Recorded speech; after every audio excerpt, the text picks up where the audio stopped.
Carlos Gonzalez, killer MLB power strategy, dude.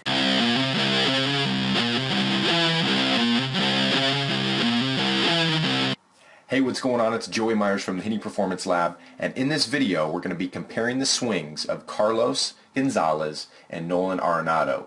We're going to be looking at the similarities within their swings, and then we're going to reveal the killer MLB power strategy. But first, let's look at their similarities between their swings. All right, here you have Nolan Arenado, and on the right you have Carlos Gonzalez. And this is the vision portion. Both of them have awesome vision at contact. Both have their noses behind the ball. All right, let's see how both have a nice tight turn. So before their front foot hits the ground, or until that front foot hits the ground, Nolan Arenado, you can see he's got a nice bend in his front arm, slight bend, and as he goes into his turn, he keeps that arm bent. If we look at Carlos Gonzalez, he's nice and bent already here before his landing, and then as he goes into his turn, he still keeps that slight bend as well as he comes to the ball.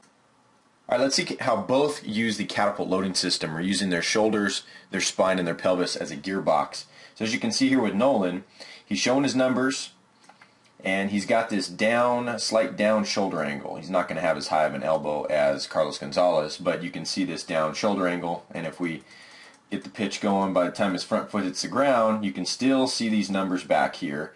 So his shoulders are counter-rotated in versus his pelvis, which is starting to open already, if not starting when his foot hits the ground at parallel. Now if we look at Carlos Gonzalez, we can see the same downward angle. His elbow is up a little bit more. He's starting to show his numbers as well, and what we're going to see is going to show him a little bit more as he begins his descent down, and then as his front foot hits the ground, you're going to see his numbers, you're going to see his shoulders counter-rotating his pelvis. So we're seeing the catapult loading system in action with both hitters. Okay, so now let's look at why Nolan Arenado probably won't hit for repeatable power like Carlos Gonzalez unless he changes this one simple thing biomechanically. So let's look at a couple reasons why Nolan Arenado probably won't hit for power in his career unless he makes some mechanical changes like Carlos Gonzalez does. Now I've put in circles around their heads. First thing we're going to talk about is vision and what happens when the spine angle changes and it disrupts our vision. So with Nolan, we shouldn't see his head move anywhere within that circle during the final turn. And what we're going to see is his head's going to drift forward towards the front of the circle, but what saves him on his vision is he's really good at putting that nose behind the barrel.